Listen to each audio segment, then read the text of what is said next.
Today we are interviewing Roser Valentí. She obtained her PhD in the University of Barcelona, and during her whole career she has worked in renowned institutions all over the world. She is currently at the Goethe University in Frankfurt, and her research focuses on studying exotic properties of quantum materials. Okay, so your work is basically on quantum materials. Can you tell us what are these? Yes, so quantum materials is in fact a concept that we are using lately a lot, which in fact goes back to any material that we have in nature. When you try to understand its properties from a microscopic point of view, you have to start with which are the constituents of these materials. And these are the electrons that interact among each other, interacts with the ions, and it is this interacting system of microscopic particles that create the properties that you see in these materials. And because this has a quantum origin, we call them quantum materials. An important property which you can see as a manifestation of a quantum effect is the superconductivity. So superconductivity is the result of a coherent state of this electronic system that appears in the macroscopic representation. Then, of course, you have a lot of applications because you have materials where the resistivity goes to zero, so you don't have losses, energetic losses. So these type of materials are important for any application where you want to not have energy losses. This is one example. Or magnetic materials that you may use also for applications in medicine, in many other, or let me go to another, semiconductors, where all your mobile phones are based on semiconductor technology. So these are all quantum materials.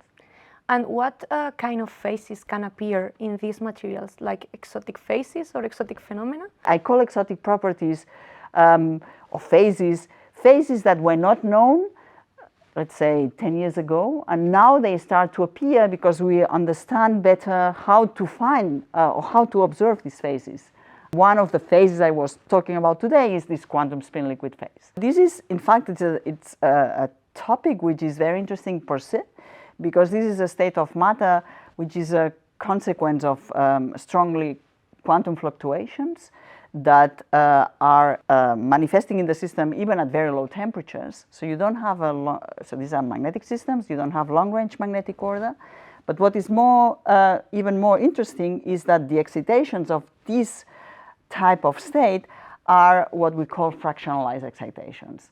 And these are excitations that live only as a consequence of this interacting system. It's like if you think about phonons.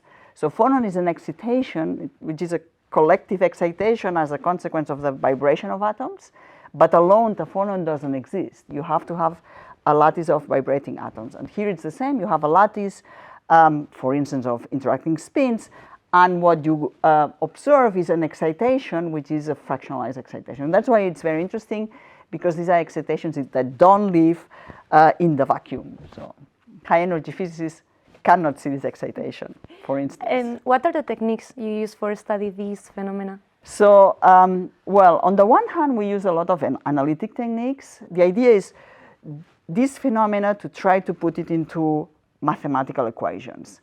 And the way you understand better the system is whether you can solve these equations analytically, because then you understand let's say each step of what is in the what are the ingredients and how the interactions go and what they give rise to. However, many of these models, mathematical equations, you cannot solve them analytically, and then we have to do it numerically. One theory which is extremely successful is density functional theory. You solve these equations by making use of Hohenberg-Kohn theorems, and basically what you do is you do some approximations in the Coulomb repulsion of your particles, and then you can solve the equations. Then, of course, if you have a system where the Coulomb repulsion cannot be just average, and you have to take into account, what we do is other type of methods that we call many-body methods, and many of them are also numerical methods. So it's a combination of analytical solving equations and numerically solving You can do exact diagonalization, or you can do variational Monte Carlo or quantum Monte Carlo. So these are all numerical methods that we use. But it's not usual to use these many methods for this kind of thing. It's true, it's not usual. I like a lot to sort of explore mathematical methods that help me to solve the equations that I have for my systems.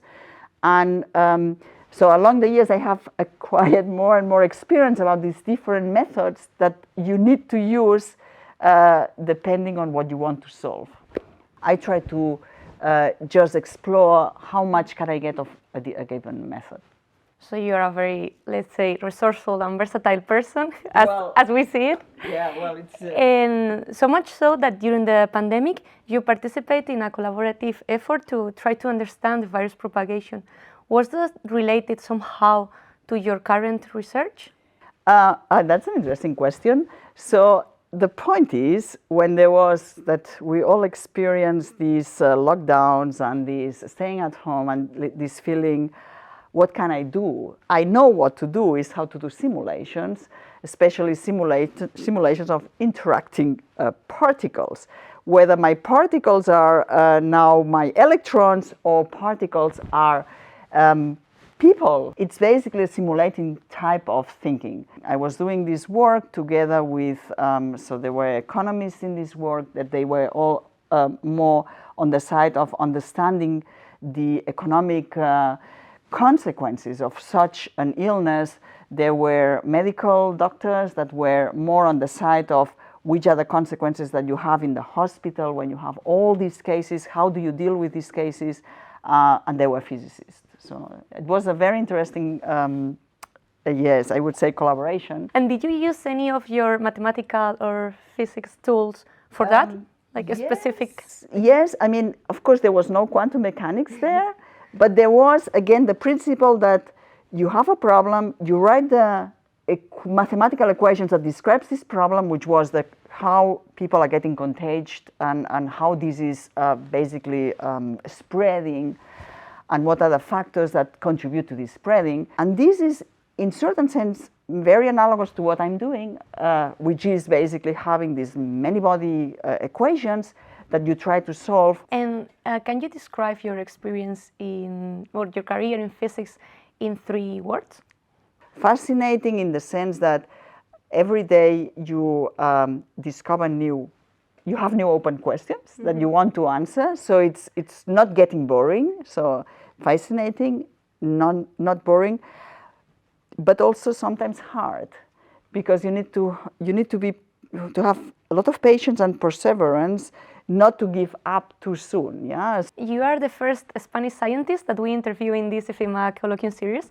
How do you feel is the presence or the relevance of the Spanish science in an international context? Always have a lot of respect for the Spanish science and scientists. In Spain, the funding is not very good. However, I've always admired that my colleagues, really with very little money, they do a lot.